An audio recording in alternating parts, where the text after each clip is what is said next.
Día de reclamos en la Liga 1. El día de hoy en el fútbol peruano nos hemos enterado de bastantes quejas, bastantes reclamos y posibles sanciones a distintos equipos de la Liga 1. Por ejemplo, tanto Caín Fara como Javier Rabanal y Jairo Concha podrían ser suspendidos por el altercado que tuvieron con cierta parte de la hinchada de Sporting Cristal. Luego también nos enteramos en la mañana que el presidente de UTC había hablado con ciertos cargos de la CONAR y que habían aceptado que hubo un error del VAR. Así que si quieres saber un poco de todo eso, todos los reclamos, todas las sanciones que podrían haber en el fútbol peruano, quédate, que aquí te lo cuento. Empecemos hablando con los posibles suspendidos en Universitario de Deportes. Y es como ya sabemos, la semana pasada hubo un altercado entre Caín Fara, Jairo Concha y Javier Rabanal con una sección de la hinchada de Sporting Cristal. Esto fue ya cuando el partido estaba terminado. Y bueno, hubo un intercambio de palabras, hubo insultos, amenazas. Y bueno, con lo que parecía que no iba a pasar mucho más, parecía que esto iba a pasar por agua tibia, parece que al final sí podrían haber sanciones. De ser así, Javier Rabanal podría llegar a tener hasta 4 fechas de suspensión, por lo que posiblemente no podría llegar al clásico del fútbol peruano. Luego Jairo Concha y Caín Fara también podrían ser suspendidos y podría ser hasta 2 fechas. Ahora, ¿por qué sí podrían llegar a ser suspendidos? Bueno, si nos basamos en antecedentes previos, sí habrían una que otra razón. Por ejemplo, la temporada pasada en el clásico en el Estadio Monumental, Pipo Borosito y Carlos Zambrano tuvieron un intercambio de palabras, de gestos con la barra del Estadio de Deportes y después de esto terminaron siendo suspendidos. Ahora, la U que todavía haga su descargo lo hace el día de hoy y con esto va a tratar de que no haya una suspensión. ¿A qué se agarra la U para que no haya una suspensión?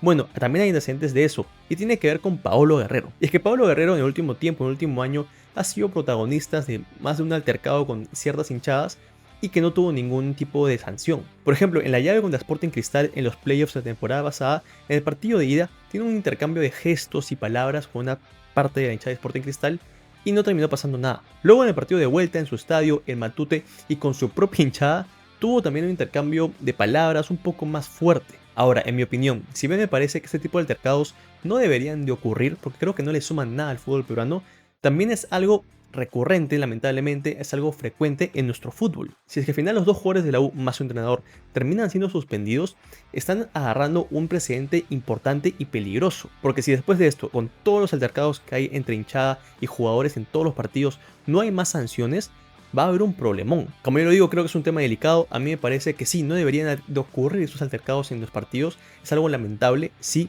pero que lamentablemente, justamente lo digo, en nuestro fútbol es normal, por lo que es difícil que se sancione siempre. No creo que lo vayan a hacer, y en caso sancionen a la U hoy, creo que tendrían que tener mucho más cuidado con todo lo que pasa en todos los partidos, porque como yo digo, es algo que pasa seguidamente. Ahora pasemos a ver el tema que ha estado en boca de todos el día de hoy, que ha tenido que ver con los audios del VAR y con el presidente de UTC, que amaneció pidiendo que el partido se reanudara, se reiniciara o que se le den los puntos a UTC. En el partido entre UTC y Alianza Lima en Cajamarca, en la última jugada del partido hay un córner que termina derivando en el gol de Alianza Lima que le da el triunfo al conjunto blanquiazul. Ahora, después del partido hubo muchísima polémica porque algunos jugadores de UTC y además mucha gente pudo ver que el árbitro primero cobró saque de arco y que al final se retractó y cambió a tiro de esquina. Ante esto, los jugadores de UTC y los propios dirigentes del cuadro cajamarquino no entendieron mucho este cambio y pidieron explicaciones, porque en los videos se puede notar que por lo menos no es tan claro que haya sido córner,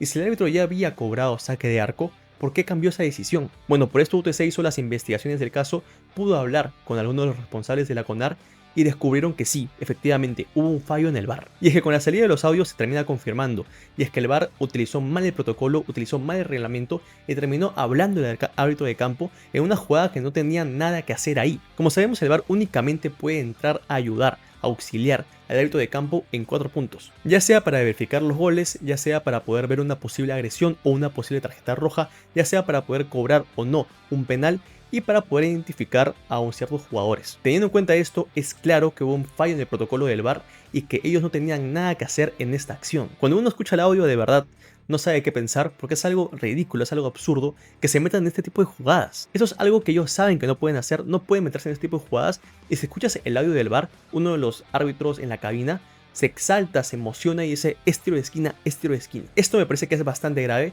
porque también puede generar ciertas dudas. Uno puede ahora empezar a tener ciertas sospechas. Como antes no se liberaban tanto los audios del VAR y hoy hay más presión para que los audios sean públicos, hay mucha gente que ahora mismo puede pensar que eso no es la primera vez que pasa. Puede ser que el VAR en otros momentos, en otros partidos, en otros contextos también haya podido entrar para auxiliar, para ayudar al árbitro de campo en momentos que no le correspondían. Es lamentable lo que ha pasado con el VAR en este partido entre Alianza Lima y UTC, es lamentable y es algo que esperemos que no vuelva a ocurrir. Pero también refleja algo bastante importante, y es la poca capacidad que tienen nuestros árbitros hoy en día. A mí me parece que los árbitros en el fútbol peruano, si es que tienen tantos errores, creo que la razón principal es que no están bien capacitados. Son árbitros que no tienen un entrenamiento constante, no tienen capacitaciones, no tienen recursos y encima no les pagan. Y lo más lamentable, lo que más pena da, es que seguramente va a seguir así el tema con los árbitros, van a seguir equivocándose, lo cual es normal errar, pero el tema es que ellos se van a seguir equivocando y de manera constante porque no hay quien los pueda capacitar y quien los pueda ayudar a mejorar.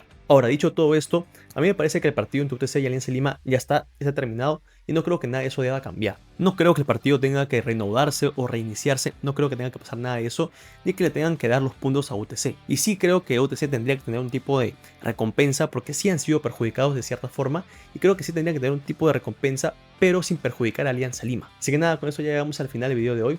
Cuéntame aquí abajo en los comentarios qué opinas al respecto de ambas polémicas. ¿Tú crees que deben ser sancionados tanto Jairo Concha como Caín Fara y Javier Rabanal o no?